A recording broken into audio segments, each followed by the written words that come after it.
Muy buenos amigos, estamos de camino a mi pueblo para que mi familia vea a nuestra hija por primera vez. Bueno, en realidad vamos porque Lele tenía que renovar su carnet de identidad, es algo que hay que hacer en persona y aprovechamos para hacer la visita. En las vacaciones de Año Nuevo no regresamos, seguimos las recomendaciones y nos quedamos en Changsha, por lo que llevamos más de 8 meses sin ver a la familia. Tenemos muchas ganas de estar con ellos y por supuesto ellos también de conocer a Beibei. Yo tengo curiosidad por ver qué ambiente hay en el pueblo, porque cuando nos fuimos todavía había gente con miedo y se notaban las consecuencias económicas del parón por el confinamiento. Aunque va a ser una visita corta, yo ahora estoy un poco más libre, pero van a ser 4 días porque luego hay que volver a trabajar. Ha sido un poco loco porque nunca habíamos hecho un viaje en familia y llevamos un montón de trastos. Espero que no nos hayamos olvidado de nada. Beibei está ahí, ¿no?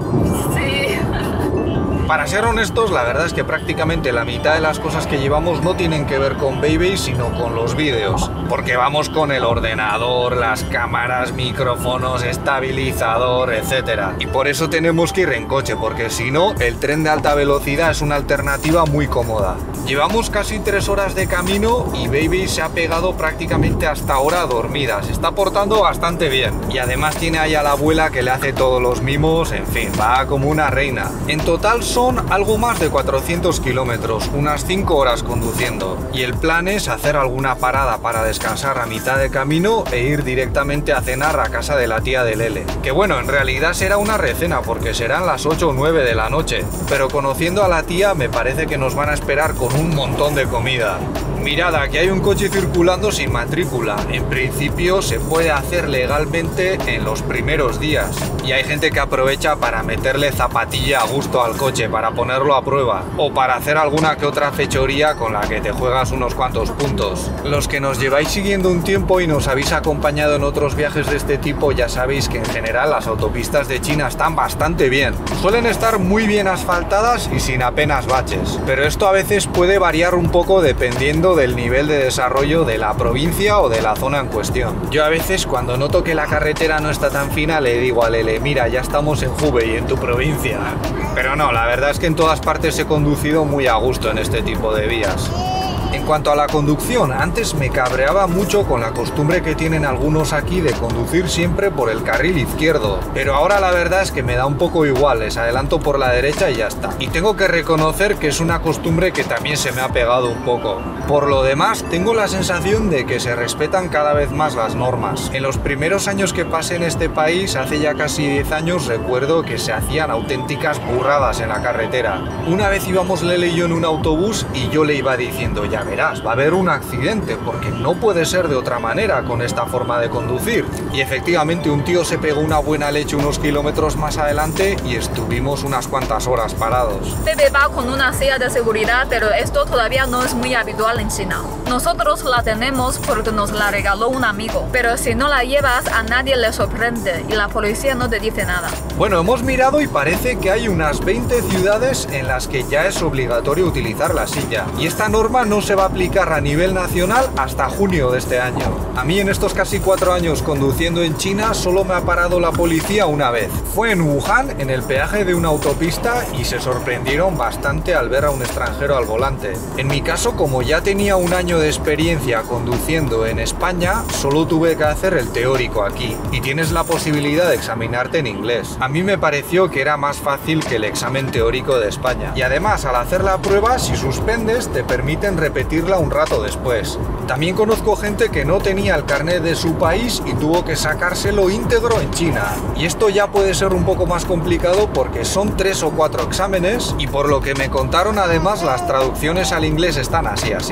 Esta es una estación de servicio normal y corriente. Yo diría que de las pequeñas, porque hay algunas que tienen un montón de tiendas que casi puedes pasar la tarde allí. Aquí tienen un pequeño supermercado, un restaurante y poco más. Los baños públicos están cada vez mejor, cada vez más limpios y en cada vez más de ellos puedes cambiar los pañales de los bebés. Por ejemplo, Lele ha comprado unos huevos cocidos y unos churros chinos. Íbamos a aguantar el apetito hasta la cena, pero no ha podido ser. Justo nos íbamos a ir y vamos a seguir con el recorrido y Beibei ha hecho otra de las suyas. Pues nada, así de paso veis la sala esta, que está muy bien. Hace unos años apenas sabía de esto. Tienen incienso y todo, pero no suele ser por el olor, sino para ahuyentar a los mosquitos. Después de cambiar a Baby y descansar un poco, Javi se sentó atrás con ella y yo conduje el resto del camino. Cuando llegamos a mi pueblo eran casi las 9. Normalmente en China la mayoría de las familias cenan hacia las 5:30 o 6. Y les dijimos a mis tíos que no nos esperasen, que solo íbamos a picar algo, pero prepararon mucha comida. Esto os lo contamos en diferido, por así decirlo, porque cuando llegamos a su casa estábamos muy cansados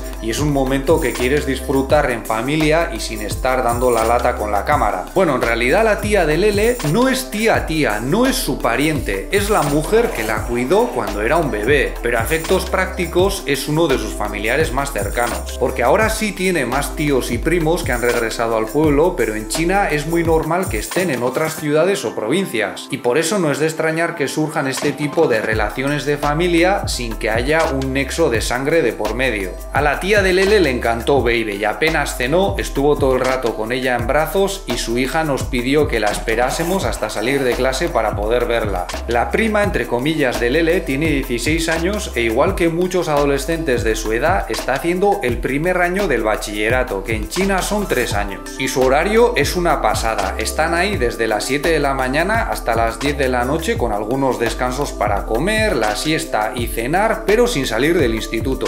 Además la prima tiene suerte porque vive bastante cerca del instituto y todas las noches vuelve a casa, pero también hay estudiantes que están internos. Total, que estuvimos muy a gusto, hoy vamos a invitarles a un restaurante porque no somos tan buenos cocineros como ellos y también estará el primo de Lele. Pero la verdad es que ayer cuando regresamos aquí a casa nos llevamos un buen chasco porque la habían pintado mientras estábamos en Changsha y estaba muy necesitada de una buena limpieza. Aunque claro, después de la paliza de trabajar por la mañana, preparar el viaje, conducir unas cuantas horas y la modorra que te entra después de cenar, pues no nos apetecía nada. De todos modos eso también está hecho y a ver si en los días que nos quedan aquí en Dangyang podemos relajarnos un poco y disfrutar.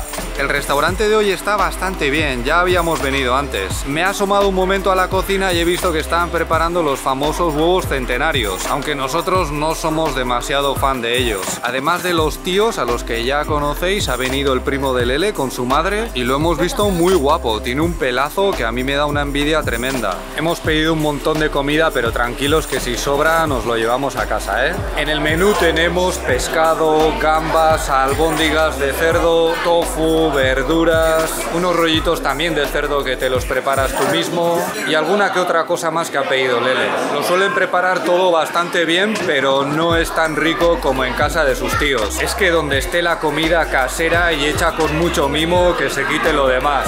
Hoy hemos venido a comer a casa del primo de Lele porque como ayer les invitamos al restaurante, hoy nos tenían que devolver el gesto. No es que nosotros se lo exigiésemos ni nada por el estilo, es lo que manda la costumbre. Cuando vinimos por primera vez a este barrio no había casi nadie y daba un poco de pena. Era uno de esos lugares que a veces en los medios de comunicación nos venden como ciudades fantasma, aunque en la mayoría de los casos con el tiempo se van llenando de gente y de vida. Ahora está todo mucho más verde, hay coches, hay vecinos, pero sigue siendo muy tranquilo, es un barrio muy agradable para las familias. De hecho, estuvimos a punto de comprar un apartamento aquí. Nosotros al final nos echamos para atrás, pero el primo de Lele se compró un bajo y la verdad es que les ha quedado muy bien y el precio tampoco está nada mal. Cuando se hizo con él, hace unos 7-8 años, le costó 43.000 euros, unos 52.000 dólares, y es un piso grande de casi 110 metros cuadrados. A mí la verdad es que me da un poco de envidia, creo que teníamos que haber comprado entonces porque ahora cuestan bastante más. Hay aparcamiento subterráneo, muy importante porque aquí también cada vez más familias tienen coche. Esto es un supermercado, también hay otras tiendas y si no te parece suficiente, el centro te queda a menos de 1 kilómetro. Ahora mismo no hay mucha gente aquí porque es el mediodía, pero yo creo que tienen una buena variedad de productos. Esto es una guardería, otro servicio que viene muy bien. Sí, normalmente los barrios que tienen su propia guardería, así bien cerca, suelen ser un poquito más caros. Pero esta no es una zona exclusiva ni mucho menos. De hecho, aquí han comprado vivienda muchas familias que vivían en el campo, en los alrededores. Y lo han hecho, entre otras cosas, porque aquí cerca también hay una escuela de primaria y secundaria bastante buena. Dejamos a Baby un rato con la abuela y vamos a ir al centro a ver qué nos encontramos. Yo quiero ver qué ambiente se respira. Hoy es domingo, pero se trabaja para tener más días libres por el 1 de mayo. Por eso a lo mejor no hay demasiada gente, pero bueno, tampoco está mal. Mirad, a los adivinos no les falta negocio, ¿eh? ¿Habrá otro coronavirus? Vamos a ir a donde la madre de Lele tenía su tienda para ver si hay actividad económica, porque cuando lo dejó ella la cosa no pintaba muy bien. Pues mirad, lo que antes era la zapatería de la señora Wang Mei, ahora es un puesto de comida rápida, especializado en pollo frito. Bueno, no es mala señal, peor sería que estuviese vacío. Y en esta tienda de aquí al lado siguen con los zapatos. Espero que ahora que no sufren la fiera competencia de la madre de Lele les vaya un poco mejor. De todos modos, también hay algunos negocios que no han abierto, ¿eh? Aquí vais a ver uno pequeño y aquí hay otro muy cerca. Pero yo no diría que el ambiente económico está deprimido. Hay que tener en cuenta que esta es la provincia más afectada por el virus en China. Esta es mi tienda de dulces favorita. Aquí siempre hay negocio. Yo creo que hay mucha más gente sin mascarilla que cuando nos fuimos. Aunque me parece que se ven más que en Changsha. Yo diría que todavía se notan los efectos económicos del parón, pero también hay un poco más de vida. Y Lele dice que las calles están más limpias. De hecho, el ruido que escucháis de fondo es de un camión de limpieza. A ver si mañana nos hace bueno y podemos dar un paseo por el campo, que hay sitios muy bonitos en los alrededores y además nunca hemos volado el dron aquí. Eso es todo por nuestra parte. Si este vídeo os ha parecido interesante, podéis darle un me gusta, suscribiros o ayudarnos con Patreon, donde tenéis más contenido. Muchas gracias por vuestra atención y hasta la próxima. ¡Hasta luego!